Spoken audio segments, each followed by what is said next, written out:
وما خلقنا السماوات والارض وما بينهما لاعبین، ہم نے زمین و آسمان اور جو کچھ ان کے درمیان ہے یہ کھیل کے لیے پیدا نہیں کیا. ما خلقناہما الا بالحق، زمین و آسمان کی پیدائش کسی مقصد کے تحت. ولکن اکثرهم لا يعلمون، لیکن اکثر لوگ اس حقیقت سے ناواقف ہیں. لیکن اکثر لوگ آپ دیکھیں ان کا کانفیڈنس لیول دیکھیں، آپ جس سے بھی پوچھیں نا وہ کہے گا جی بنو پتہ ہے سب کچھ. اور اللہ ہمارے اکثر لوگ ناواقف ہیں، وہ سیریس لے ہی نہیں رہے خدا کی اس کریشن کو کہ بھئی مر کے اللہ نے مقصد کے لیے پیدا کیا. مقصد کیا ہے؟ الذی خلق الموت والحیات لیبلوکم ایکم احسن عملا. ہم جانچنا چاہتے ہیں تم میں سے کون اچھے اعمال کرتا ہے، کون سے برے اعمال. کسی نے کوئی مقصد بیان کیا ہوا ہے، کسی نے کہا جی وہ آپ نے جو مخلوق کی خدمت کے لیے اللہ نے پیدا کیا. کوئی کہتا ہے جی اولیاء اللہ کو مرتبے دینے کے لیے پیدا کیا. کوئی مقصد بیان کرتا ہے، وہ کوئی مقصد او اللہ بندے بڑی فکر کرو تو اڈل کے بڑھنی ہے. ہر بندے نے اللہ کے حضور ثم لتسألن یومئذ عن النعیم، اس دن پھر قیامت والے دن تم سے تمہارے اعمال کے بارے میں پرسش ہو. اس لیے پیدا ہوئے ہیں اور تو کوئی مقصد ہی نہیں ہے. سیدھا سا مقصد ہے، چونکہ یہ کام موقع ہے نا اس واسطے انہوں چھوڑ کے باقی مقصد بڑھا لینا. اب دیکھ لیں اللہ نے ذکر کیا نا کہ ہم نے زمین و آسمان کو مقصد پیدا کیا. یہ حق کے ساتھ، حق کی ٹرانسلیشن ہوتی ہے پرپسفل، با مقصد. قرآن کے بارے میں بھی آیا وَبِالْحَقِّ أَنزَلْنَاهُ وَبِالْحَقِّ نَزَلَ، ہم نے قرآن کو حق کے ساتھ اتارا اور یہ حق کے ساتھ اترا. یعنی مقصد کے لیے اتارا اور یہ اپنا مقصد لے کر آیا. اور مقصد کیا؟ انسانیت کی ہدایت، آخرت کی کامیابی. تو اب یہ ذکر آیا نا کہ ہم نے زمین و آسمان کو کسی مقصد کے لیے پیدا کیا ہے، اور ساتھ ہی ذکر آ گیا ان یوم الفصل میقاتهم اجمعین، یقیناً فیصلے کا دن ان سب کے لیے مقرر وقت ہے. یعنی فیصلہ ہوگا. پھر یہ نہیں ہے کہ جناب یہاں پہ آپ نے یاشی کی زندگی کی ہے تو آخرت بھی آپ کی یاشی کی ہوگی. نہیں، دنیا جو اللہ کی مرضی کی گزارے گا اسی کی آخرت اس کی مرضی کی ہوگی، اور جو دنیا میں اپنی مرضی کی زندگی گزارے گا آخرت پھر اللہ کی مرضی کی. اللہم اجرنا من النار، اللہم اجرنا من النار، اللہم اجرنا من النار. اللہم من احییتہ منا فاحیہ علی الاسلام ومن توفیتہ منا فتوفہ علی الایمان. آمین. یوم لا یغنی مولا عن مولا شیئا، قیامت کا وہ دن ایسا ہوگا جب کوئی دوست کسی دوست کے ذرا کام بھی نہیں آئے گا. ولا هم ینصرون، نہ ہی ان کی مدد کی جائے گی. الا من رحم اللہ، ہاں جس پہ اللہ رحم کرے بس اللہ ہی کے رحم پہ ہوگا، کوئی کسی کے کام نہیں آئے گا. آپ کہتے رہے کہ شیخ عبد القادر جیلانی فرماتے ہیں کہ جی میں اس وقت تک جنت میں نہیں جاؤں گا جب تک اپنے سارے مرید نہ لے جاؤں. تسی پاویں جھوٹ مارتے رہو. نہ شیخ عبد القادر جیلانی کی جرت تھی کہ وہ یہ بات کرتے، جھوٹی منسوب کر دی ہے. اللہ فرما رہا ہے جس پہ اللہ ہی رحم کرے انہ هو العزیز الرحیم، بے شک وہی عزت والا ہے، غالب ہے اور رحم فرمانے والا ہے. غالب اتنا ہے جب چاہے پکڑ سکتا ہے، رحم یہ ہے کہ ڈھیل دے. اچھا ان ظالموں سے پوچھیں، یہ ویسے تو بخاری مسلم کی حدیث بیان کر رہے ہوتے ہیں کہ قیامت دن نبی بھی کہہ رہے ہوں گے نفسی نفسی، تو شیخ عبد القادر جیلانی کہہ رہے ہوں گے کہ میرے مرید وہ نہیں نفسی نفسی کر رہے ہونے. ان کا مرتبہ جو ہے وہ حضرت ابراہیم علیہ السلام، عیسیٰ علیہ السلام، موسیٰ علیہ السلام سے زیادہ ہے. یار مت ماری ہوئی ہے تو اڈی اللہ دے بندے، اپنی بھی عقل استعمال کرو. بزرگوں کے بارے میں کیا کانسیپٹ انہوں نے کیا ہوا ہے اور وہاں نبیوں کے بارے میں کیا کانسیپٹ. یہ بڑا خطرناک معاملہ ہے. بخاری مسلم دونوں میں حدیث ہے اے میری بیٹی فاطمہ اس بات پہ نہ اکڑنا کہ تم اللہ کی نبی کی بیٹی ہو، اگر اللہ نے پکڑ لیا میں تمہارے کچھ کام نہیں. اب اور آپ کو کس طریقے سے یقین نبی علیہ السلام دلائیں تو اب آپ مانیں گے کہ کوئی کسی کی وجہ سے کوئی دوست کے ساتھ کسی کو جنت میں نہیں لے کے جا سکتا.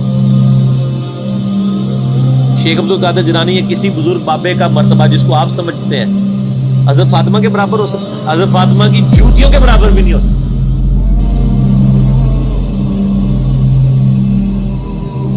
تو آپ دیکھ لیں کتنے بڑے بڑے انہوں نے لوگوں نے دعوے کیے اپنے بزرگ بابوں کے بارے میں. جھوٹ ہے، 100% جھوٹ ہے. ان شجرۃ الزقوم، اب بڑی سخت آیات آ رہی ہیں. جنتیوں اور جہنمیوں کا سائملٹینیس کنٹراسٹ آئے گا. پہلے اللہ جہنمیوں کا ذکر کرے گا کہ ان پر کیا صورتحال جہنم میں گزرنی. بے شک زقوم کا درخت ایک کڑوا درخت، طعام الاثیم گناہگاروں کی خوراک ہوگا. کالمہل یغلی فی البطون، پگھلے تانبے کی مانند پیٹوں میں جوش مارے.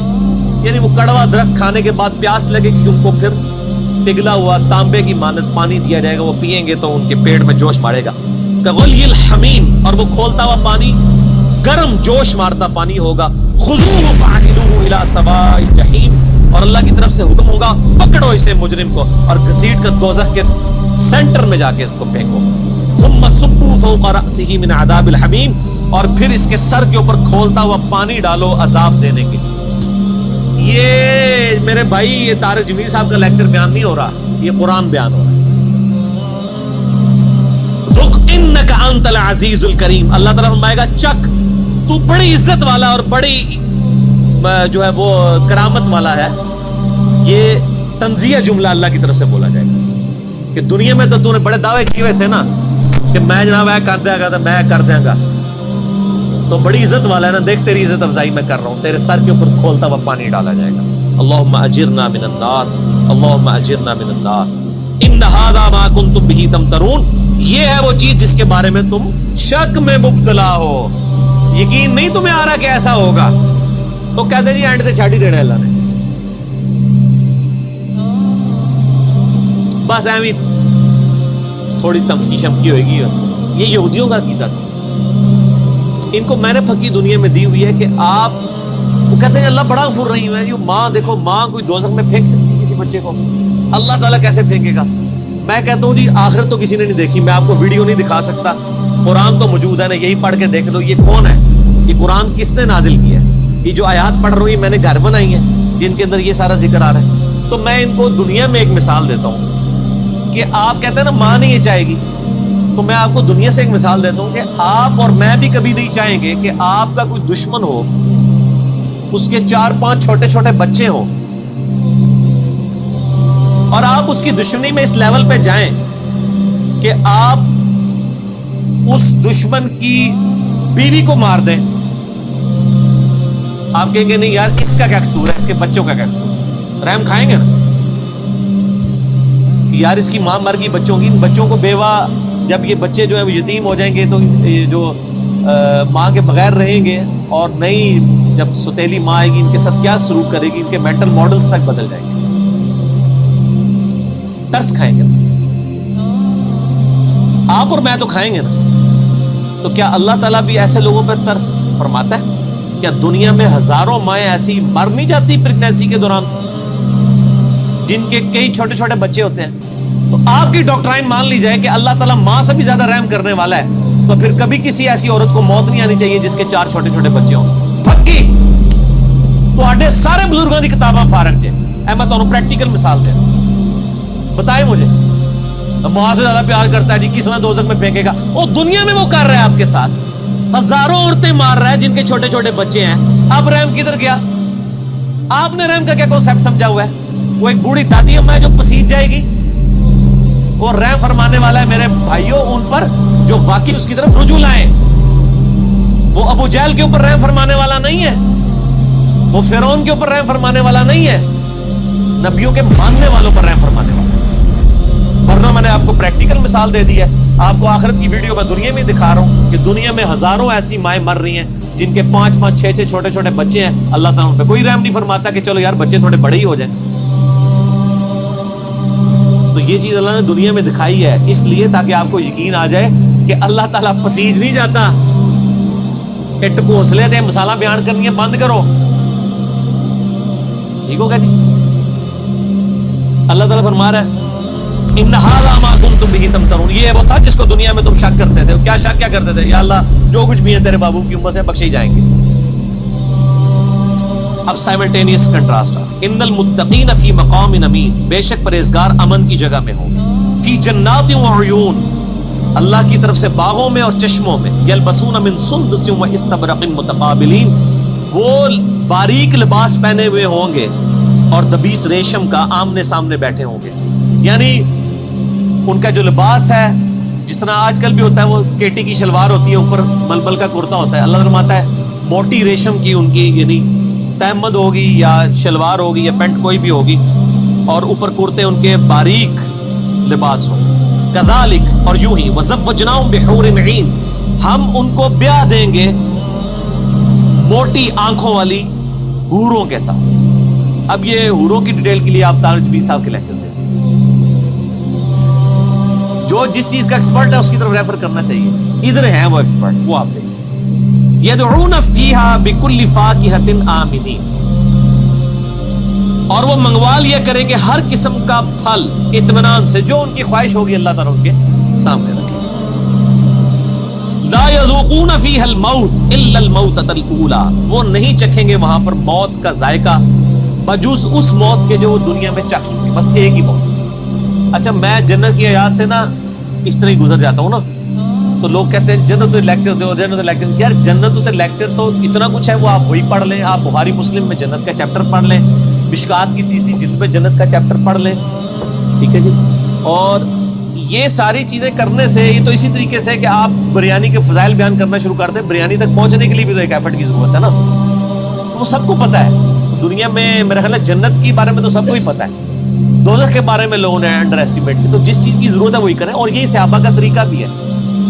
بخاری مسلم اٹھا کے دیکھیں, جب حضرت عمر کو زخم لگا ہے تو ان کے پاس آ کے صحابہ کہہ رہے ہیں کہ آپ کی وجہ سے اللہ تعالیٰ نے اسلام کو اتنی شوکت دی ہے, رومن پرشین امپائر گری ہے, اور ہم اللہ سے امید کرتے ہیں کہ آپ اللہ کے حضور آپ تو بخشے بخشائیں. یہ بخاری مسلم دونوں میں ہے.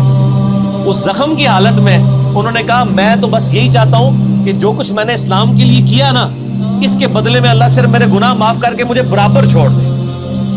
جنت تو چھوڑ دو, بس مجھے برابر کر دے کہ میرے گناہ اور نیکیاں برابر ہو گئی ہیں, میں بریک ایون پوائنٹ پہ آ گیا ہوں. جنت کی بات تو حضرت عمر نے بھی نہیں کی ہے مرتے وقت, حالانکہ اس وقت ضرورت تھی کہ وہ جنت کی بات کرتا ہے, میں سیدھے ہی جنت ہی چلے آ جاؤ, اور جنت کی گارنٹی بھی ملی ہوئی تھی. یہ باتیں نہیں کسی کو یاد. جب ہم یہ باتیں کرتے ہیں ہمیں کہتے ہیں جی کڑوی کڑوی باتیں ہر وقت کرتا ہے. تو حضرت عمر بھی کڑوی کڑوی باتیں کرتے تھے, حالانکہ وہ تو موت کے وقت تھے, اس ٹائم تو ضرورت تھی وہ جنت کی باتیں کرتے. انہوں نے کہا بس مجھے اللہ برابر ہی چھوڑ لے رہا ہے, اتنا ہی کافی. او بھائی عقل نہ ہوئے تھے موجے ہی موجاں, اور عقل ہوئے تھے سوچے ہی سوچا. جسے عقل ہو اس کو سوچ ہوتی ہے. حضرت عمر کو عقل تھی, آپ کو عقل نہیں, آپ کے بزرگوں کو, آپ کے واعظین کو, آپ کے علماء کو عقل نہیں ہے, اس لیے وہ آپ کو مٹھی لوریاں دیتے ہیں. ٹھیک ہے مست رہو, ٹھیک ہے, انہوں نال ہی ہو گے کیا عمل داڑے.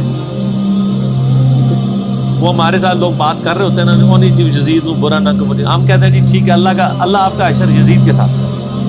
نہیں, اگر ایڈی کانفیڈنٹ ہو تو منگے کرو دعا کہ یزید اور اس کے خاندان کے ساتھ ہمارا حشر ہو. ہم کہتے ہیں حسین اور اس کے خاندان مولا علی کے ساتھ ہمارا حشر ہو. ہم تو کانفیڈنٹ ہیں, آپ پہ اعتماد نہیں ہے.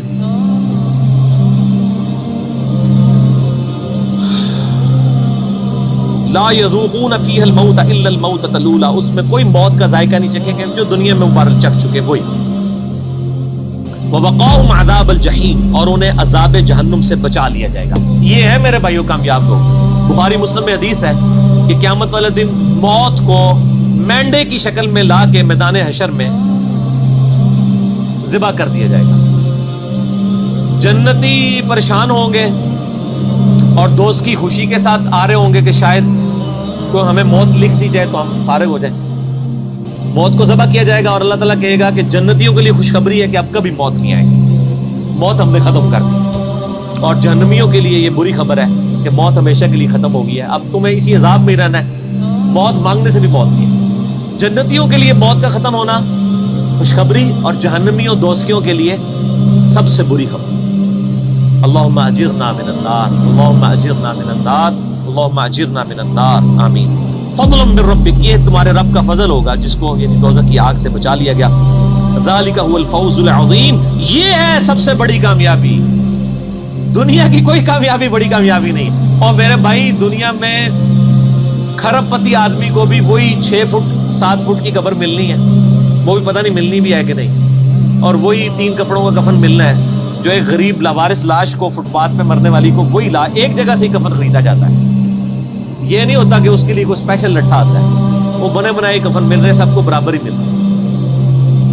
فَإِنَّمَا يَسَّرْنَاهُ بِلِسَانِكَ لَعَلَّهُمْ يَتَذَكَّرُونَ, اے نبی الاسلام ہم نے اس قرآن کو آپ کی زبان پر آسان کر دیا ہے تاکہ لوگ نصیحت قبول کریں. یعنی آپ کی اپنی مادری لینگویج عربی میں ہی قرآن نازل ہوا ہے, آسان ہے. بے شک مولوی کہتے ہیں قرآن بڑا مشکل ہے نا, پڑھی اور ڈائریکٹ گمراہ ہو جاؤ گے, لیکن اے نبی آسان ہے. فَارْتَقِبْ إِنَّهُمْ مُرْتَقِبُونَ, تو اے نبی آپ انتظار کیجئے, جو بات قبول نہیں کر رہے حق ان کے مقابلے پہ اب آپ انتظار کیجئے. فَارْتَقِبْ إِنَّهُمْ مُرْتَقِبُونَ, یقیناً وہ بھی ایک انتظار میں ہے, اور وہ انتظار یہ ہے کہ جب ان پہ موت آئے گی, عذاب چکھیں گے, پھر لگ پتا جائے گا، یہ اصل میں کہا جا رہا ہے۔ تو یہ میٹھی میٹھی باتیں ہیں، دیکھ لیں۔ تو قرآن نہیں پڑھا ہوا تو میٹھی میٹھی باتیں ہیں، اور قرآن پڑھا ہوا ہے تو بخاری کی حدیث ہے، نبی علیہ السلام ایک چوراہے سے گزرے، کچھ صحابہ ہنس رہے تھے، آپ نے فرمایا جو کچھ میں جانتا ہوں وہ تم جانتے ہوتے تو بہت کم ہنستے، زیادہ رویا ہی کرتے۔ ٹھیک ہو گیا؟ Subscribe.